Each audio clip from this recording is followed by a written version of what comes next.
Water from the tap. All right, moving on. Tuesday's come and gone, bringing more victories for Donald Trump and Hillary Clinton. Marco Rubio leaves the race and renewed hope for John Kasich. But it's also leading to bigger conversations of what will happen at the Republican convention, how a Trump candidacy defines or doesn't define the conservative movement.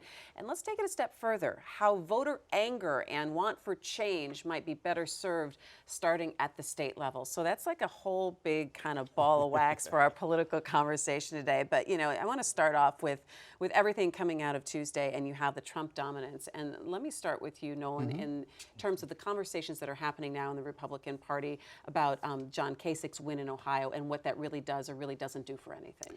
Well, what it did was slow Trump down just a little bit, and I think there's a whole lot of people in the Republican Party, that's their goal, to slow Trump down, derail his candidacy. I was out in Grand Rapids earlier this week, and I talked to a few people who, you know, longtime establishment Republicans, party funders, and they're looking toward the convention. I think a lot of people in the party are looking toward the convention as a place to bring some rationality to this race. I think there's a clear understanding if Donald Trump wins the nomination, that's going to destroy the party. And you know, they may end up destroying the party anyway if there's a huge convention fight, but at some point, you know, you've got to bring some rationality to this party. See, what do you do? I think when you say rationality or bring rationality to the convention, that makes me smile or laugh, saying no one really knows exactly how that's going to go at the convention. It's going to be far from rational at all. I think the danger now is appearing to meddle in the democratic process. I mean, the number of votes that have been cast for Donald Trump really make it. What's the except what's if you the don't process? get 1237, you don't get the nomination. Okay, so say, all right, say if you get like 1,100 votes, and then you've got John Kasich who has 300. How do you make that? How do you make that flip? It's still not 1237, and I don't think you make that flip. I think if it goes to the convention, it absolutely will not be one of the candidates in the race today.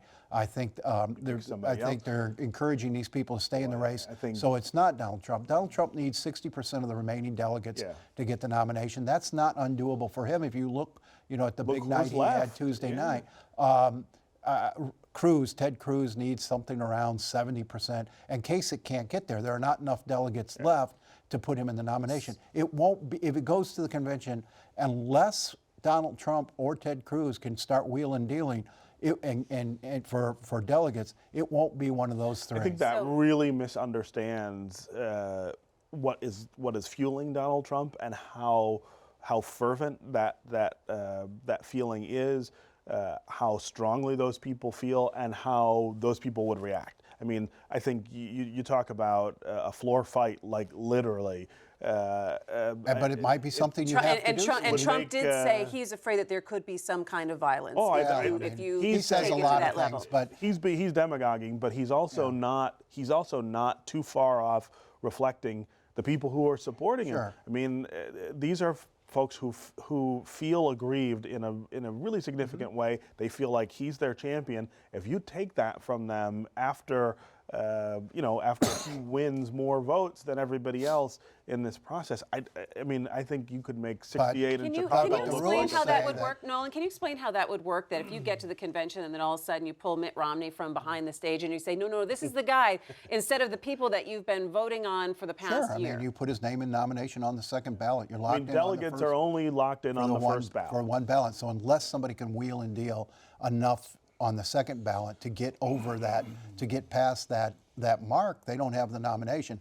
And I think there's a feeling that a lot of these Trump folks are first-time Republican voters. This is not the core of the party, and that rather than allow Trump to go to November and wreck the party, if there's a chance to stop him at the convention and put up a candidate who can win in November against a very vulnerable Democratic nominee. I mean, Hillary Clinton won on Monday or Tuesday night, but in a lot of races, Bernie Sanders was neck and neck there. I mean, but for a few votes, this could have been a big night for him. There's a lot of dissatisfaction and lack of enthusiasm on the other side. Meddling in Democratic primaries too. And on both sides. I mean, in the states where Sanders is closest, you see far more independents registering as Democrats. I think it's inevitable you're going to alienate a good chunk of voters on both sides of the aisle. These Bernie Sanders She's going to people, win outright. She's she not is, gonna but have the to people who monkey got with all the- fired up about Bernie Sanders and are flooding these primaries are not necessarily going to come back and knows vote what for they're gonna Hillary do, Clinton,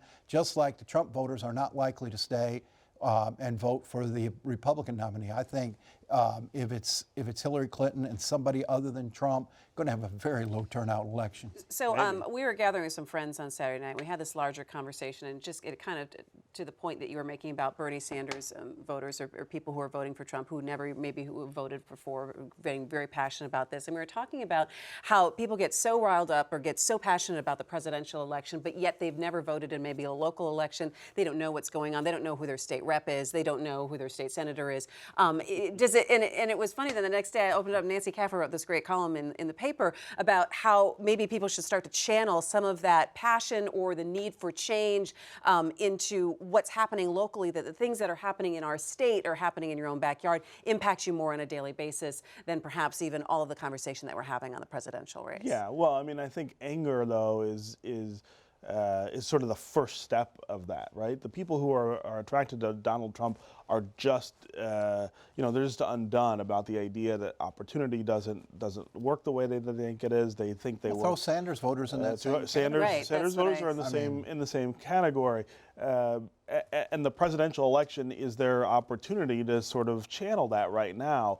Does that translate later into smaller races, more locals? I actually think it might. It did in 2010. I mean, you look what happened in 2010. That's true, it did. And it did in 2006.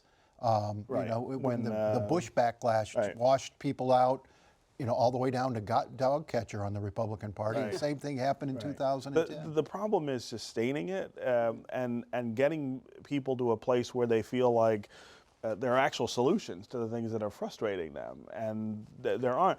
A lot of the people who are angry now I feel like they have no voice. were angry in 2006 about the crash of the economy and the fact that the president wasn't doing anything about it, and were angry in 2010 about health care reform and these other things. The problem is they never find that way to make things change.